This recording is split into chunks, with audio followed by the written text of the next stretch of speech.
নমস্কাৰ মই বিদ্যুৎ welcome to my another mini blog a day in the life of A Tezpur university student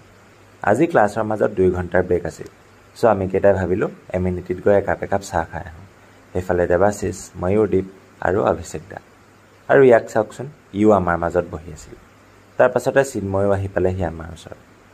আমাৰ ইউনিভাৰ্চিটিত আকৌ সব সেমিষ্টাৰতে লাইব্ৰেৰী কাৰ্ডকেইটা ৰিনিউ কৰি থাকিব লাগে আজি যিহেতু ফ্ৰী আছিলোৱে সো ইহঁতে ক'লে কাৰ্ডকেইটা ৰিনিউ কৰি আহোঁ মই কিন্তু বৰ বেছি লাইব্ৰেৰী আহি পোৱা নাই দেই আজি ইহঁতৰ লগতে ভাবিলোঁ ময়ো কাৰ্ডটো ৰিনিউ কৰি আহোঁ আমাৰ ইউনিভাৰ্চিটিৰ ছিষ্টেমটো আকৌ অলপ বেলেগ আমি সবেই কাৰ্ডটো ইয়াত এনেকৈ লগাই দিব লাগিব তাৰ পাছতহে আমি ভিতৰলৈ সোমাই যাব পাৰিম আৰু সব ইউনিভাৰ্চিটি বা কলেজৰ নিচিনাকৈ সকলোৱে বেগবিলাক ইয়াত ৰাখি যাব লাগিব তাৰ পাছতে আহি পালোহি ইয়াত সকলোৱে কাৰ্ডকেইটা ৰিনিউ কৰি ল'লোঁ মই ভাবিলোঁ আপোনালোকক লাইব্ৰেৰীটো অলপ দেখাই দিওঁ লাইব্ৰেৰীৰ গ্ৰাউণ্ড ফ্ল'ৰ আৰু ফাৰ্ষ্ট ফ্ল'ৰত ডিপাৰ্টমেণ্ট ৱাইজ বুক ছেকশ্যনটো সজাই থোৱা আছে কোনোবাই যদি কিবা বুকছ বিচাৰিব বিচাৰে তেনেহ'লে নিজৰ ডিপাৰ্টমেণ্টৰ ছেকশ্যনটোত গ'লেই হ'ল আৰু কোনোবাই যদি বুকবিলাক ইছ্যু কৰি লৈ যাব নিবিচাৰে তেনেহ'লে ইয়াৰ মাজৰ টেবুলবিলাকতে পঢ়িব পাৰে মই কিন্তু লাইব্ৰেৰী বহুত কমহে যাওঁ আজিলৈকে কিমান দিন গৈছোঁ চাগে হিচাপে কৰিব পাৰিম খুব বেছি 4 বা 5 দিন কিন্তু কোনোবাই যদি ইয়াতে বুক ইছ্যু কৰি লৈ যাব বিচাৰে তেনেহ'লে ছেল্ফ ছাৰ্ভিচৰ সুবিধা আছে ইয়াতে নিজৰ কাৰ্ডটো দি নিজৰ একাউণ্ট অপেন কৰি ইছ্যু ৰিটাৰ্ণ যি মন যায় কৰিব পাৰে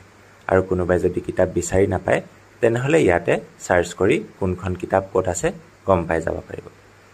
এইবাৰ আহিছোঁ ৰিডিং হলৰ ফালে ৰিডিং হললৈ অহাৰ ৰাস্তাটোত ইয়াতে এখন জেৰক্সৰ দোকান আৰু এখন ষ্টেচনাৰী আৰু কফি শ্বপ আছে মোৰ নিচিনা বহুত ষ্টুডেণ্টৰ লাইব্ৰেৰী অহাৰ মেইন ৰিজনটো হৈছে আকৌ এইটো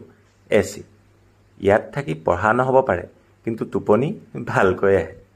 বুক ছেকশ্যনটো গধূলি 7টাত বন্ধ হৈ যায় যদিও ৰিডিং হলটো 24/7 খোলা থাকে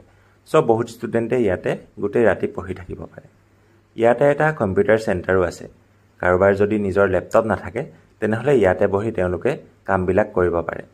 ইয়াৰ উপৰিও বেলেগ কম্পিউটাৰ চেণ্টাৰ আছে তাতো ষ্টুডেণ্টবিলাক যায় আৰু এইটো হৈছে ডিছকাশ্যন ৰুম এনেকুৱা দুটা ডিছকাশ্যন ৰুম আছে এক্সামৰ সময়ত বা প্ৰেজেণ্টেশ্যনৰ সময়ত এই ডিছকাশ্যন ৰুমটো কিন্তু বহুত ফুল হৈ থাকে এইটো কিডছৰ ছেকশ্যন